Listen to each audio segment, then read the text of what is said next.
Hello സുഹൃത്തുക്കളെ, ഞാനിപ്പോൾ ബാലരാമപുരം പാതിരിയോടുന്ന സ്ഥലത്ത് സൽമാൻ്റെ വീട്ടിലാണ്. 12 വയസ്സായ ഈ മോന് വൃക്കകളും തകരാറിലാണ്. 8 വയസ്സായപ്പോഴാണ് അസുഖം കണ്ടുപിടിച്ചത്. ഇതുവരെ 5 സർജറി കഴിഞ്ഞിരിക്കുന്നു. കൂടുതൽ വിശദ വിവരങ്ങൾ നമുക്ക് സൽമാൻ്റെ അമ്മയോട് ചോദിച്ചറിയാം. മോൻ 8 വയസ്സായപ്പോഴാണ് മോന് കിഡ്നി സ്റ്റോണെന്ന്, കിഡ്നിക്ക് കംപ്ലൈൻ്റ് ആയെന്ന് തിരിച്ചറിഞ്ഞത്. അടുത്തുള്ള ഒരു ഹോസ്പിറ്റലിൽ ഞങ്ങൾ ചിൽഡ്രൻസ് ഹോസ്പിറ്റലിൽ ആദ്യം കൊണ്ടുപോയി. അവിടെ നിന്ന് ഞങ്ങൾ 2-3 ദിവസം കിടന്ന് ട്രിപ്പിട്ട് എല്ലാം ചെയ്ത് പിന്നെ കുറച്ച് നാളത്തേക്ക് നമ്മൾ മെഡിക്കൽ കോളേജിലും SITയിലും തുടർന്ന് എല്ലായിടത്തും കൊണ്ടുപോയപ്പോഴും ഒരിടത്തും ട്രീറ്റ്മെൻറ്റ് കിട്ടാതെ കഴിഞ്ഞ വർഷം മോന് 5 സർജറി ചെയ്യേണ്ടി വന്നു.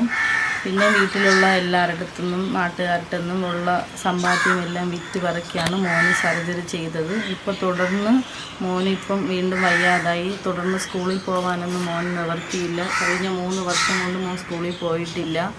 അങ്ങനെ ഇപ്പോൾ ഇരുന്നപ്പം സ്കൂളിൽ നിന്ന് തന്നെ വയ്യാതായി വരികയും ചെയ്ത്.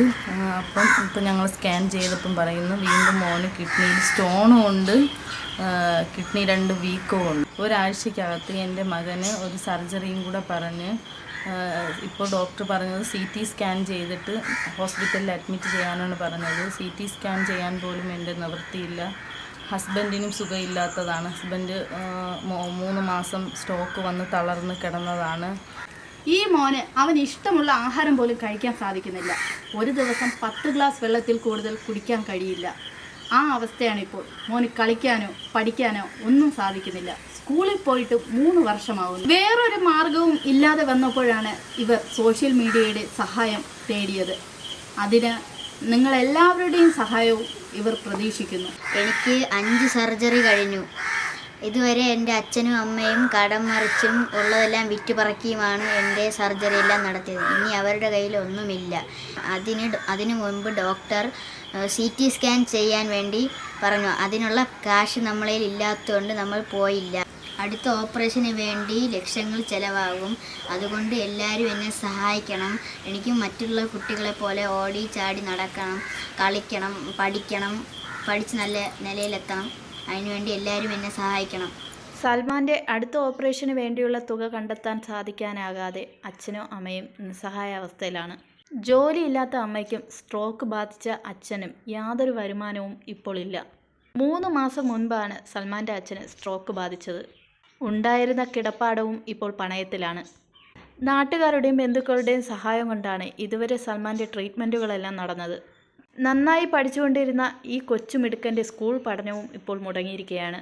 ഇത്തവണയും സർജറി ചെയ്തതിന് ശേഷം വീണ്ടും സ്റ്റോൺ വരികയാണെങ്കിൽ കിഡ്നി ട്രാൻസ്പ്ലാന്റ് ചെയ്യണമെന്നാണ് ഡോക്ടർ നിർദ്ദേശിച്ചിരിക്കുന്നത്. ഈ 12 വയസ്സുകാരന് ഇതിനോടകം 5 സർജറിയാണ് കഴിഞ്ഞിരിക്കുന്നത്. അതുതന്നെ താങ്ങാവുന്നതിലും അപ്പുറമാണ്. ഇപ്പോൾ ഡോക്ടർ എന്താ പറഞ്ഞത്? മോൻ്റെ അടുത്ത് എന്താ പറഞ്ഞത്? ഒരാഴ്ചക്കകം ഒരു സർജറിയും കൂടി ചെയ്തില്ലെങ്കിൽ എൻ്റെ വൃക്കകൾ മാറ്റി വെക്കണമെന്നാണ് ഡോക്ടർ പറഞ്ഞത്. അങ്ങനെ പറഞ്ഞു. അച്ഛൻ്റെ പൈസ ഉണ്ടോ ഇനി സർജറി ചെയ്യാൻ? അച്ഛനും അമ്മയും കുറേ കടം വാങ്ങിയും വിറ്റ് പറക്കിയുമാണ് അച്ഛനും അമ്മയും ഇത്രയുള്ള ഓപ്പറേഷൻ ചെയ്തത്. ഇതുവരെ 10 ലക്ഷം രൂപയായി. മോനെ ആഹാരമൊക്കെ കഴിക്കാൻ ഇപ്പോൾ സാധിക്കുന്നുണ്ടോ? ഇഷ്ടമുള്ള ആഹാരമൊന്നും അങ്ങനെ കഴിക്കാൻ പറ്റുന്നില്ല. പിന്നെ 10 ഗ്ലാസ് വെള്ളമേ കുടിക്കാൻ പാടുള്ളൂ. അങ്ങനെയാണല്ലേ ഡോക്ടർ പറഞ്ഞത്? പിന്നെ സ്കൂളിലൊക്കെ ടീച്ചേഴ്സൊക്കെ എന്താ പറയുന്നത്? അസുഖമൊക്കെ അറിഞ്ഞോ? ടീച്ചർ എന്താ പറഞ്ഞു? കെയറിംഗ് ഒക്കെ ഉണ്ട്. നല്ല കെയറിങ്, കൂട്ടുകാരെല്ലാം നല്ല കെയറിങ് ആണ്. ദയവ് ചെയ്ത് എല്ലാവരും അവരവരാൽ കഴിയുന്ന രീതിയിൽ ഒരു ചെറിയ തുക ഇവർക്കായിട്ട് സഹായിക്കണമെന്നാണ് ഞാൻ അഭ്യർത്ഥിക്കുന്നത്.